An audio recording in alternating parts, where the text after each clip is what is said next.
Hey everyone, and welcome back to my channel. Today I am sick, so I'm sorry about my voice, but we're gonna pretend like that's not a thing that's happening right now.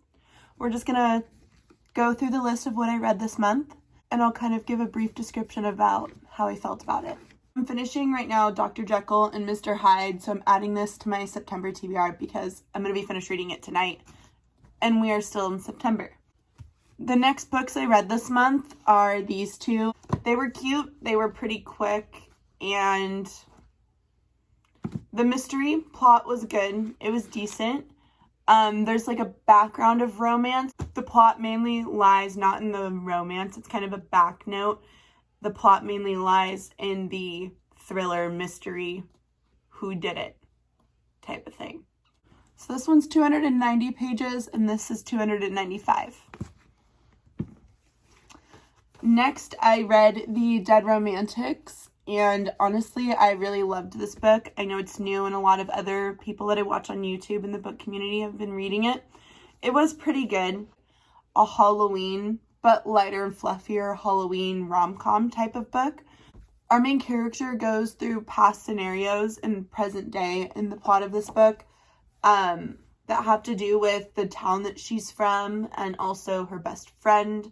How her best friend is really there for her. I really like that note in this book. This is pretty much based around a romance, but it's very low-key. Our main character loses her father, and the rest of the plot around the book is kind of about loss, dealing with rekindling relationships with her family and other people in her hometown. She comes back to the town after her father dies, so there was some things that went on in the past with the family in the town and her rekindling those relationships and rebuilding those. Also, her best friend's relationship, I really like that one. Her best friend is really close with her, always there for her. They're roommates, so you get a lot of that. And then there's kind of a low-key romance between her sort of boss, not really boss, but he's also a ghost at one point.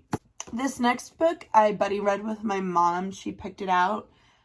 It's about a guy, Miss Ryan, and was on YouTube. He's recently passed away. I don't know too much about him, but he came out with this book, and so my mom and I buddy read it. I have like annotations in it from buddy reading it with her. Annotate so that I know and can recall what to talk about when I meet up with someone to talk about something if I'm buddy reading. And so I can refer back to the part that I want to talk about when I'm buddy reading, when we meet up to talk about it. My mom and I met up every 3 chapters for this book. It's a really heavy book. The contents of it are pretty hard. I would say look up trigger warnings, but I don't know if there's going to be any really listed online. So there's a lot of drugs and alcohol and abuse throughout the book. And also homelessness. It deals with that pretty hard. And some like racial parts in it. Definitely look up trigger warnings for the book. I think it wasn't done well enough for me. I would like it to have maybe been edited better. I think it brings up interesting points and allows you to kind of see some of what it might be like to be homeless, but I wish it was done and executed better. I don't know if that makes sense. I think that it could have been written better. I think it could have been edited better. I think that it was a decent idea, but I think it needed some help. The next book is The House in the Cerulean Sea. I really liked this book. It is 396 pages. I liked the found family aspect in this one. Also, I really liked how all of our characters in this book are kind of otherworldly, and they're not from another world, they're from here. Really liked how in this book the found family aspect is really strong throughout it, and also there's like underlying notes of love between our main character and someone else, but it's not really overpowering. Mainly the book is surrounding this guy's character development from beginning to end, our main character, and how he goes from one extreme way of living to finding out that something else might work better for him. And I think that we all kind of have things like that in our life where we're doing things this way, but maybe we really want to get here in life, and like, how do you get from there? Because you just don't go bloop. You kind of have to like grow and change and learn to get to this spot. And I think that they went over that well, and you can adapt ways in this book of that into your life and into yourself. So I really liked that. It was a really lighthearted way of dealing with personal growth and development. The Mystery of Black Hollow Lane was the last book I read for this month, right? No, it was not the last book I read this month. I'm wrong. Mystery of Black Hollow Lane is another book I read this month. There is a second one of this that I'm going to try to read next month. So this is the first one. It's like a duo. There's a book 1 and a book 2. I think that's all that's in this series is 2 books, but it could be wrong. But I think that that's all that there is so far. It's a middle grade book, but I like adding middle grades in to stuff, especially if you're reading something harder like the one I was buddy reading. So this one is 305 pages, and again, pretty quick, easy to get through. Like, that's a theme this month. Found family aspects. I don't know why, but a lot of my books are surrounding that. So here we are. This book has a strong found family aspect to it, and it also has to deal with a girl who's 12 and her getting sent away to boarding school. There's also some mystery surrounding her family, and her mom is a really busy person, and she's a single mom raising her daughter pretty much on her own. So yeah, interesting. I really liked it. I'm gonna read the second book.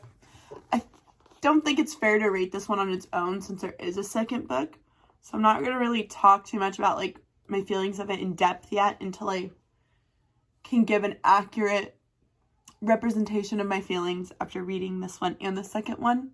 So the only other book I read this month was the Southern Book Club's Guide to Slaying Vampires. But my mother-in-law is actually reading that one right now. It made me think of her. She's really into kind of mystery thriller, whodunit type of things, and made me think of her a little bit. So I asked her if she wanted to read it, and she said sure. So I don't have that one right now to show you, but you guys already saw me read that one and review it. I did a reading vlog where I kind of check in as I'm reading it and talk about the chapters and what's going on. I tried not to give too many spoilers to that, but there are some, so I'm sorry. You have been warned if you are going to watch it and you haven't read the book and you don't want it spoiled for you, that I couldn't not talk about certain things. So it is in that vlog, and you might learn about it. If you want to read it first, then watch the vlog. So we read 7 books this month, all of these plus the Southern Book Club's Guide to Slaying Vampires, one that I don't have with me. If I could recommend 2, I think I would recommend these 2 the most. If I was going to rate them, I think it would go Dead Romantics first, and The House in the Cerulean Sea second, The Mystery of Black Hollow Lane third, and these 2 together for 4th because they're part of a series. Apparently, this one I read first, and then I read this one. Supposed to read this one first, then this one. And then there's a first book. There's 5 altogether. So this is book 2 and 3. I need to get book 1, 4, and 5. But I would like to get them eventually and read all 5, just because. And this one probably last. And it's not because I didn't love it. I didn't like I didn't like the writing style of the author. I didn't think that it was very well edited, the book. I think that it needed some help. And I also felt like our author fixated on crazily inappropriate things that didn't make any sense or add anything to the plot line. I was kind of like, why are we fixating on this? This doesn't help your storyline develop. This isn't helping your characters develop. We're kind of just stuck. And then we would jump and something crazy would happen, and then like I feel like we'd be here. And then something crazy would happen again. So I feel like he just needed a better editor and some better eyes to look over it before it was published and be like, maybe we could leave this and that out. Maybe you should linger here a little longer and explain it better. have you tried wording it this way, or maybe using these words instead, because what you're saying is really repetitive. Like, you've said this 20 times throughout the book. Yeah, so I like the idea. I think he needed more help than he got. But he has his own YouTube channel, and I've held up the book a bunch of times in this video, so you can go check him out if you want here. And that's all for this month. Thank you guys for watching. Bye.